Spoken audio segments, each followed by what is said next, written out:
Anda kembali di Kompas Petang, sudah informasi selanjutnya sempat tak sadarkan diri selama 14 hari. Menteri Perhubungan Budi Karya Sumadi untuk pertama kalinya bercerita perjuangannya melawan COVID-19 kepada pemimpin redaksi Kompas TV, Rosiana Silalahi. Budi Karya menyebut dukungan keluarga dan kerabat dekat menjadi obat mujarab bagi kesembuhannya. Saya meneteskan air mata. Saya juga dapat dari wartawan yang teman-teman saya, 45 orang, mengatakan kami berdoa, jangan menyerah.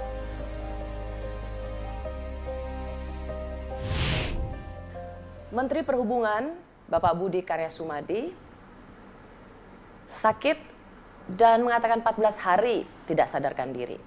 Tapi kini ia sudah siap bekerja. Per Selasa 5 Mei dan ia memberikan kesempatan perdana bagi Kompas TV. Selamat sore Pak Budi. Sore. Wah. Dek Rosi. Pak Budi Karya Sumadi luar biasa. Saya begitu senang sebenarnya, sekaligus juga terkejut Pak Budi Karya bisa langsung, saya lihat sudah jauh lebih segar. Dan memang Pak Budi Karya tadinya kita mau wawancara via Zoom atau Skype. Tapi kalau begitu nanti nggak melihat langsung. Meskipun kita bertemu dengan protokol kesehatan, saya bisa melihat dengan langsung. Pak Budi Karya Sumadi sudah jauh lebih bugar dan sehat. Terima kasih. Gimana kabar Pak Budi? Gimana keadaan Pak Budi sekarang? Ya kalau sekarang sehat, artinya saya sekarang gembira sekali. Ya ini kalau untuk saya ini kejadian yang luar biasa ya. Apa ya, kata yang tepat, mungkin kata yang tepat mukjizat ya untuk saya ya. Dek Rosi karena apa? Dia ini adik kelas saya di Palembang, Saverus di Saverus Palembang. Jadi budak Palembang. Budak Palembang ya. Dek, saya itu pada saya itu memang relatif agak padat acaranya. Saya ke Makassar, saya ke Wakatobi, saya ke Toraja. Setelah pulang itu, Natuna saya nggak langsung karena saya monitor dari Batam aja itu. Waktu ada yang pulang. Terakhir itu ada rombongan dari Jepang. Ada rombongan dari Jepang, datangnya tuh jam 1 malam, Derosi. Jam 1 malam. Jadi saya dengan Menko itu baru pulang di Halim tuh kira-kira jam 2, jam 3 lah. Nah besoknya saya sempat berkegiatan. Yang saya ingat kalau nggak salah saya ketemu sama Menteri Kesehatan, Menteri Transportasi Belanda. Belanda, betul. Di Priok. Nah setelah itu kesehatan saya menurun. Nah, saya rasa sesak, daya tahan tubuhnya agak kurang gitu. Maka sama istri saya ke rumah sakit, bawa hasil lab. Datang ke rumah sakit kira-kira jam 7 lah gitu ya. Itu tanggal berapa Pak? 13 Maret atau 12 Maret? Nggak tahu, aku tanggalnya udah lupa lah itu. Yang aku ingat keluar dari RSPAD itu tanggal 31. Ya. Nah, di situ saya masih segar, masih bisa ngomong, bisa makan. Pak Basuki telepon mau datang. Pak, aku tuh nggak sakit apa-apa, nggak usah datang, saya bilang gitu. Dia datang ke rumah sakit, dia peluk aku. Mas, gue harus mari gitu, udah. Tapi karena buru-buru Pak Basuki 10 menit lah gitu. 10 menit kemudian dokter datang. Ya, dokter datang di satu rumah sakit itu datang. Lihat lab gitu. Terus mengatakan, Bapak ini tifus. Bukan COVID, bukan MERS, dan bukan macam-macam. Jadi tenang aja gitu. Ya saya tenang lah. Jadi istri sana, anak saya ada di situ. Tapi karena keputusannya ingin ada percepatan, saya itu mesti dilokalisir, katanya gitu. Nah maka jam 10 malam Saya masuk satu ruangan gitu. Satu ruangan disuruh tidur sendiri. Ya. Pembantu saya sempat masuk gitu. Nah, setelah itu saya sudah nggak sadar. Oh cepat sekali dong waktunya Pak Nah, ya? saya udah nggak sadar. Jadi saya nggak tahu proses apa-apa. Katanya saya setelah 2 hari dibawa ke RSPAD. Ya. 14 hari tidak sadar. Sadar pada tanggal berapa itu. Terus tanggal 30 saya minta sama wakil ketua rumah sakit, Pak Dokter, saya ini kan sudah sadar, ya kan. Di sini ini kan banyak butuh orang yang membutuhkan. Nah sementara saya di sana nggak bisa ketemu anak istri. Saya kan ada rumah dinas, kan bisa. Akhirnya dokternya berbaik hati. Tapi sebelum itu saya nyatakan, saya terima kasih sama RSPAD. Luar biasa, memberikan kesempatan saya di ventilator 40 hari itu jarang orang 14 hari. Biasanya 7 hari, 4 hari, 5 hari. Kata dokter ini aku nggak tahu. Pak Budi, jadi berarti cukup cepat ya dari Rumah Sakit Medistra dibawa ke Rumah Sakit RSPAD. Bapak tuh berarti udah dalam keadaan nggak sadar ya? Nggak sadar, selama 14 saya hari. udah nggak tahu.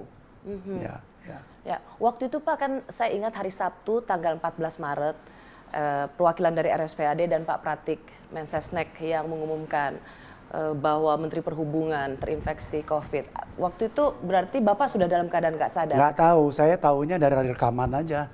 Saya lihat rekaman antara Pak Pratik sama Pak Budi sungkan untuk ngomong.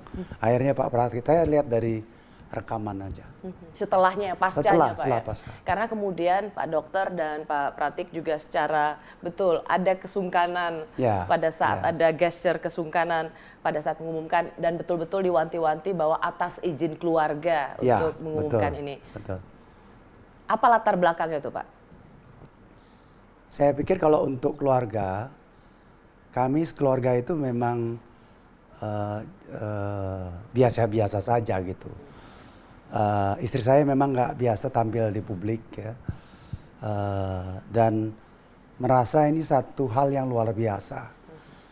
Pak Pratik itu adalah sahabat keluarga, ya. Jadi oleh karenanya istri saya telepon sama istrinya, minta tolong disampaikan.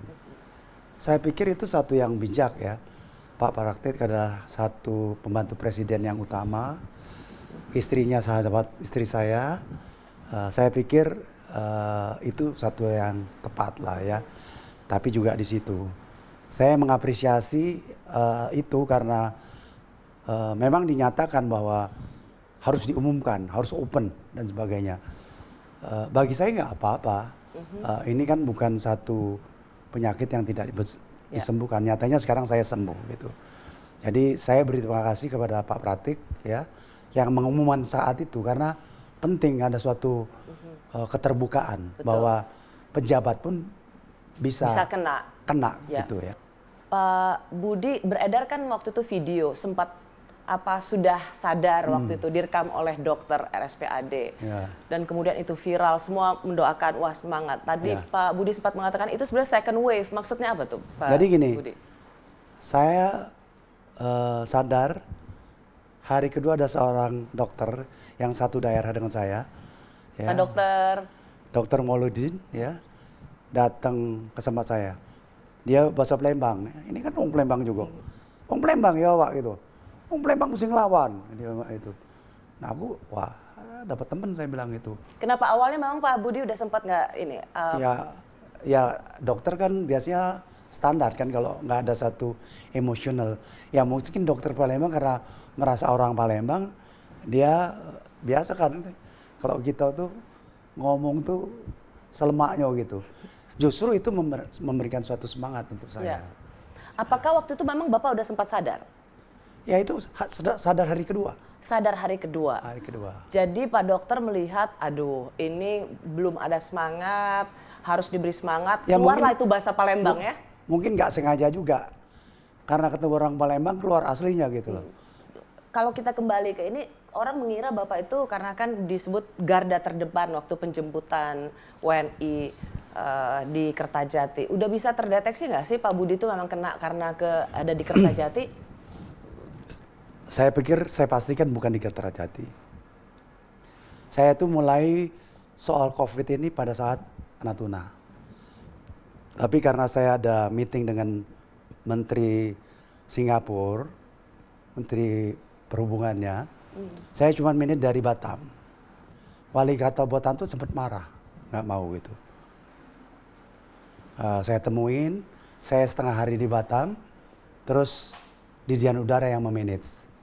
Kami di Batam, nggak ikut sampai ke Natuna. Batam akhirnya clear, kita rencanakan malam hari tapi jadinya nggak tahu gitu. Itu yang pertama. Setelah itu memang kita kan pro kontra waktu itu. Mau naik pesawat, kapal.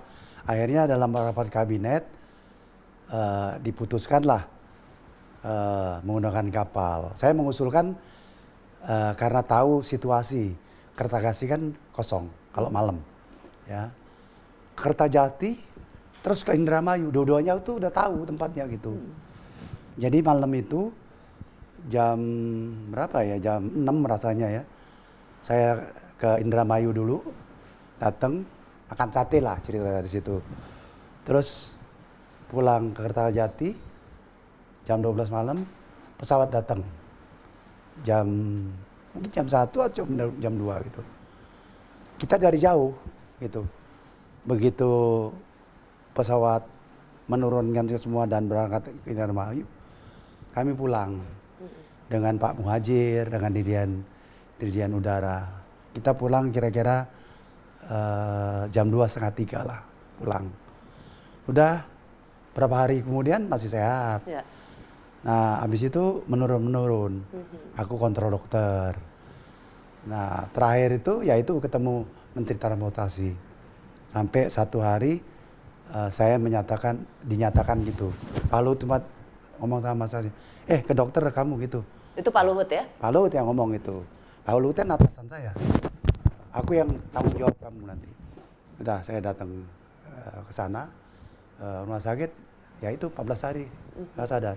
Pak, tapi saya pastikan bukan di Kertajati. Bukan Kertajati ya? Kenanya itu di Makassar. Karena Bapak memang ada banyak kegiatan di Makassar kan? Banyak kegiatan, kami bertujuh kena. Oke, berarti yang kalau kita bicara klaster Kertajati nggak ada yang kena. Tapi kalau dari trip Makassar ada yang kena, termasuk Pak Budi. Kena 7 orang. Saya paling tua, yang lain sudah lebih selesai. Ya, sudah selesai karena saya usia 60. Ya. Katanya dokter Maulidin, kau tuh ngelawanin ya 60 tahun lebih masih pacak asma pula, pacak sembuh tuh hebat loh katanya. Nah itu. Jadi saya memang tua tidak tahu diri. Tidak tahu diri.